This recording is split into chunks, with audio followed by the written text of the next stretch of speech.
Aujourd'hui, on est le Vav, le 6 Menachem Av, et donc on va faire tout le Perek Yudbet, le dernier chapitre de Igeret Hatshuva. Donc par là même, on va faire le Siyum de cette troisième partie.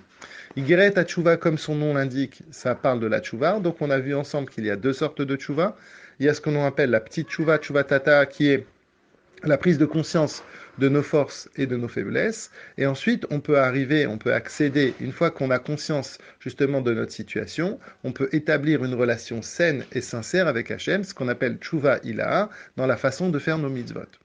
Hier, on a expliqué que bien qu'on doit avoir conscience de nos faiblesses, ça ne doit pas nous amener à un sentiment ni de tristesse ni d'amertume. Au contraire, ça doit nous amener à un sentiment de bienveillance, avoir un regard bienveillant vis-à-vis des autres.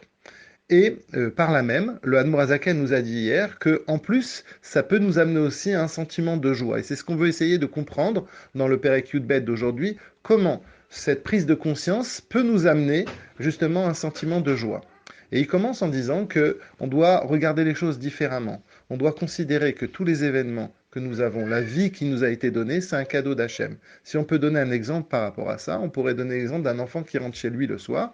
Eh bien, quand il rentre, il pense que tout lui est dû. Et que finalement, à ce moment-là, eh ben, à partir du moment où tout lui est dû, tous les bienfaits de ses parents qu'il va avoir, qui vont s'occuper de lui, eh bien c'est normal. Eh bien à ce moment-là, bien évidemment, il n'y aura pas de reconnaissance de sa part, il n'y aura pas de remerciement, mais pire encore, il ne pourra pas avoir de joie et de bonheur. Pourquoi? Parce qu'à partir du moment où il pense que tout lui est dû, donc finalement, lui, il a des attentes, et donc sa réaction, c'est que quand c'est normal, quand ça va dans son sens, ben c'est normal, et que quand, ah, ça va pas dans son sens, à ce moment-là, il est énervé, etc., etc.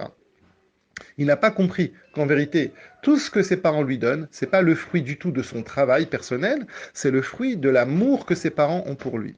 De la même manière, si on réfléchit, nous-mêmes par rapport au machal, à que quand on vit dans ce monde, on doit considérer que toutes les minutes que nous avons, c'est un cadeau d'Akadash Baruch Hu, et que ça n'est pas du tout dû à notre travail personnel, mais c'est dû à l'amour qu'Hachem nous voue. Alors bien évidemment, ici, je mets une parenthèse, il y a des sujets qui sont douloureux. C'est vrai que quand une personne traverse des épreuves, surtout des épreuves de santé, on ne va pas aller lui dire ah c'est un cadeau d'Hachem.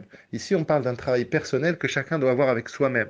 Il y a des choses qu'on ne comprend pas. Il y a des épreuves qu'Hachem donne à certaines personnes qu'on ne comprend pas. Mais quand même, nous-mêmes, quand c'est par rapport à nous-mêmes, on doit toujours essayer de rendre les choses positives et de voir que derrière tout ça se cachent les bienfaits d'Akadosh Baruch Hu. Et le Hadmorazaken rajoute encore une couche par rapport à ça. Il nous dit quoi? Il nous dit que dans notre monde, c'est un monde de bienveillance, c'est un monde de chesed, où en vérité tout est atténué. Tout est, et on est comme si on est dans un cocon.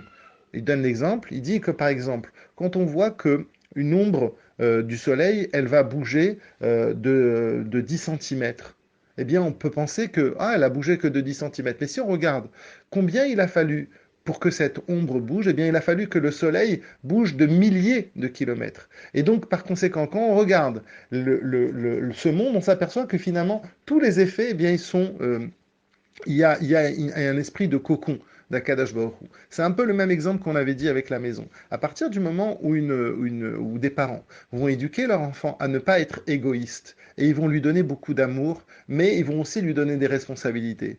Eh bien ça n'est pas simplement que pour la maison. Quand des parents ils disent à un enfant dis merci, c'est pas simplement pour qu'il dise merci, c'est parce que s'il n'apprend pas à dire merci, les répercussions vont être très graves dans sa vie quand il va être amené lui-même à avoir des responsabilités.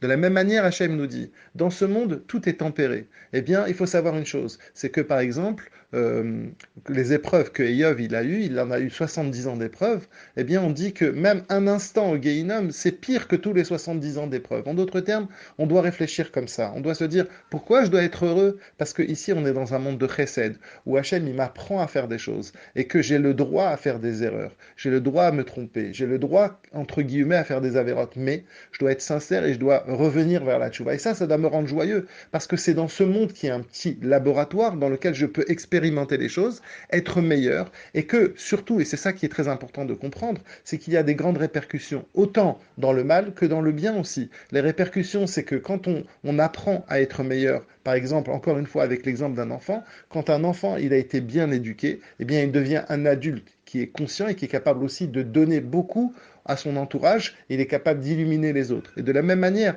nous, on doit être joyeux en sachant que, effectivement, tout ce qui m'arrive ici, c'est simplement qu'une sorte de préparation pour que je sois encore meilleur et que j'arrive à à faire illuminer ma neshama. Et ceci, c'est grâce justement aux fautes que je peux faire dans ce monde matériel. Et donc, en prenant conscience de tout ça, ça m'amène une joie qui est extrême.